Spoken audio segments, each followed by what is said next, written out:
जय श्री राम मित्रों, हिंदू धर्म में जब विवाह होता है उस समय 7 फेरे लिए जाते हैं। हिंदू धर्म में विवाह के दौरान आप अक्सर देखते हैं कि वर वधू अग्नि के चारों ओर चक्कर लगाकर फेरे लेते हैं। वह 7 फेरे होते हैं और उस हर एक फेरे के साथ ब्राह्मण मंत्रोच्चारण करता है और वर वधू से और वधू वर से वचन लेती है।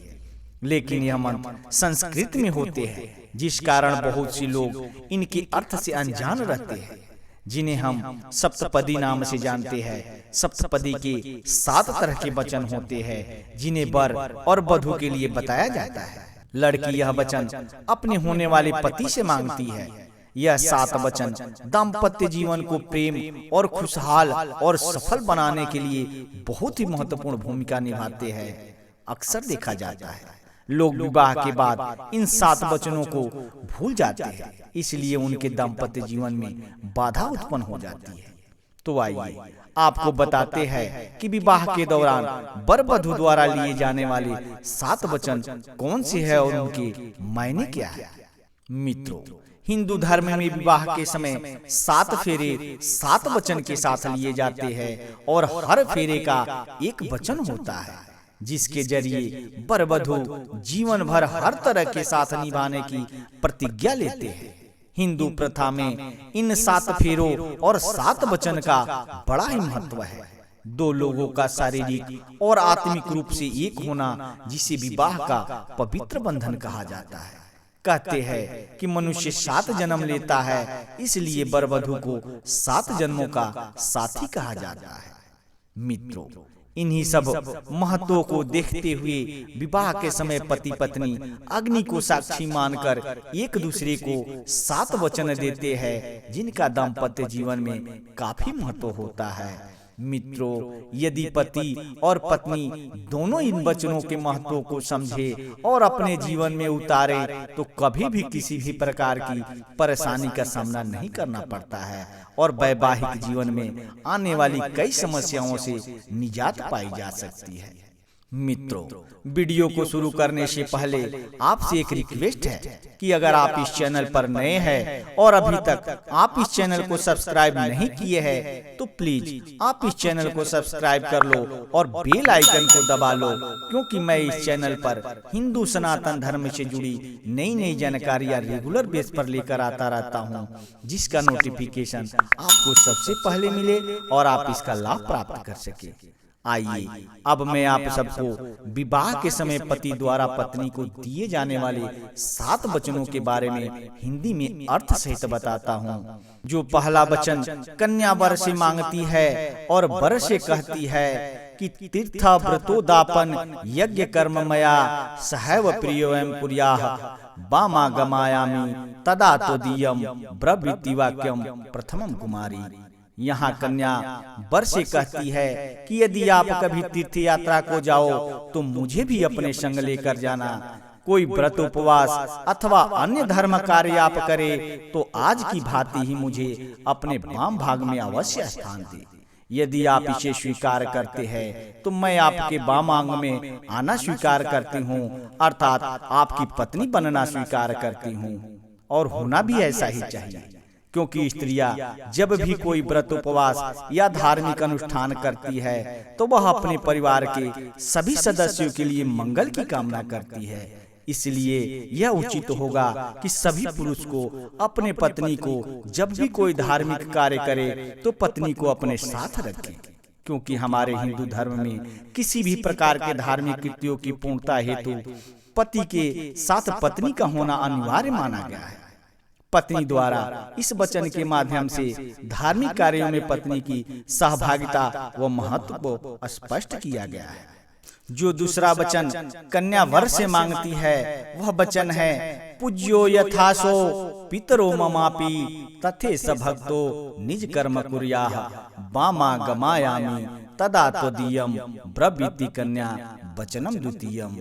कन्या वर से दूसरा वचन मांगती है कि जिस प्रकार आप अपने माता पिता का सम्मान करते हैं, उसी प्रकार मेरे माता पिता का भी सम्मान करें तथा कुटुंब की मर्यादा के अनुसार धर्मानुष्ठान करते हुए ईश्वर भक्त बने रहे, तो मैं आपके वाम अंग में आना स्वीकार करती हूँ, अर्थात आपकी पत्नी बनना स्वीकार करती हूँ।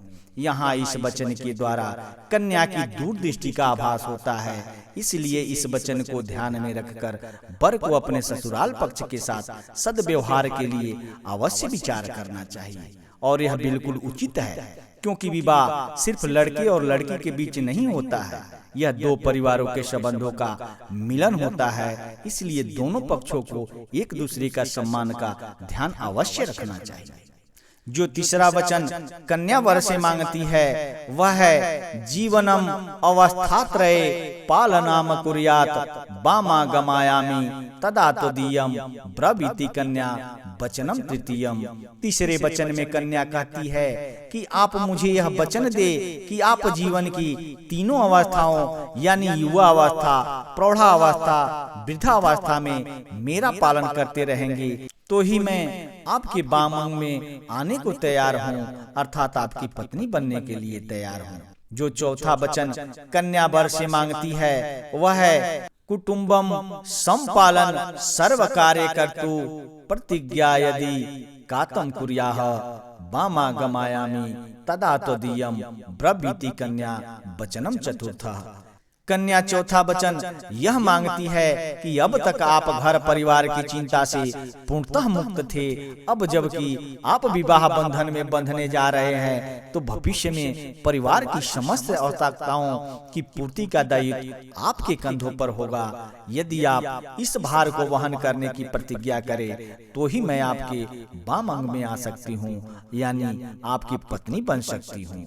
इस वचन में कन्या वर को भविष्य में उसके उत्तरदायित्वों के प्रति ध्यान आकृष्ट कराती है। इस वचन द्वारा यह भी स्पष्ट किया गया है कि पुत्र का विवाह तभी करना चाहिए जब वह अपने पैरों पर खड़ा हो, पर्याप्त मात्रा में धन अर्जन करने लगे और अपने परिवार का भरण पोषण करने का खुद सक्षम हो जाए, तो ही लड़के का विवाह करना चाहिए।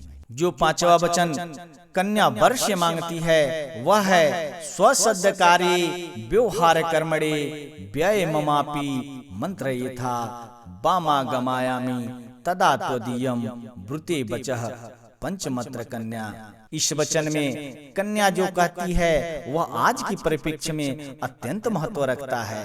वह कहती है कि अपने घर के कार्यों में लेन देन अथवा अन्य किसी हेतु खर्च करते समय यदि आप मेरी भी मंत्रणा लिया करें, तो मैं आपके वाम अंग में आना स्वीकार करती हूँ, अर्थात आपकी पत्नी बनना स्वीकार करती हूँ।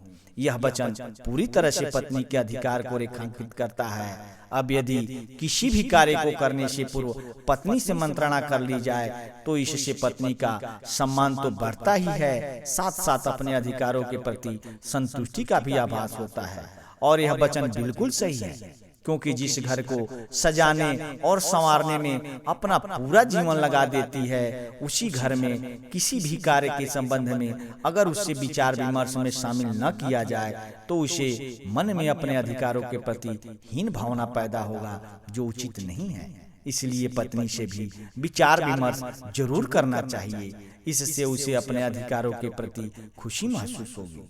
कन्या वर से छठवां वचन मांगती है और कहती है न मेपमानम सविदे सखीना दूतम नवा दुर्वसनम भंजस्वेत वामा गमायामि तदा त्वदीयम ब्रवीति कन्या वचनम च खष्टम।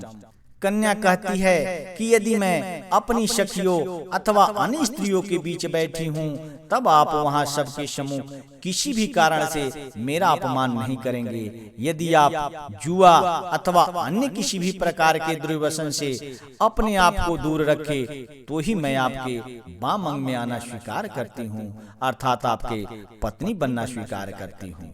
सातवां वचन जो कन्या वर से मांगती है वह है परिस्त्रियम मातु समा समीक्ष्य स्नेहम सदा चेन्मयी कांत कुर्या वामा गमायामि तदा त्वदीयम ब्रूते वचः सप्त मंत्र कन्या। अंतिम वचन के रूप में कन्या यह वर मांगती है कि आप पराई स्त्रियों को माता के समान समझेंगे और पति पत्नी के आपसी प्रेम के मध्य अन्य किसी को भागीदारी न बनाएंगे। यदि आप यह वचन मुझे दे तो ही मैं आपके बाम में आना स्वीकार करती हूँ। इस वचन के माध्यम से कन्या अपने भविष्य को सुरक्षित रखने का प्रयास करती है और होना भी ऐसा ही चाहिए। पति पत्नी के बीच ऐसा प्रेम होना चाहिए कि उसमें थोड़ा भी गैप ना बचे कि कोई तीसरा उसमें प्रवेश कर जाए। अगर छोटी मोटी कोई बात हो भी जाए तो उसे आपसी सहमति से सुलझा लेना चाहिए। मित्रों, अगर हम सभी अपने धर्म ग्रंथों में बताए गए बातों को अगर अपने जीवन में सही तरह से अमल करें तो निश्चित ही हम सभी के जीवन में खुशहाली आएगी। मित्रों, यह जानकारी आपको कैसी लगी? अगर आप सबको अच्छा लगा हो तो प्लीज चैनल को सब्सक्राइब करके एक लाइक जरूर कर देना। धन्यवाद।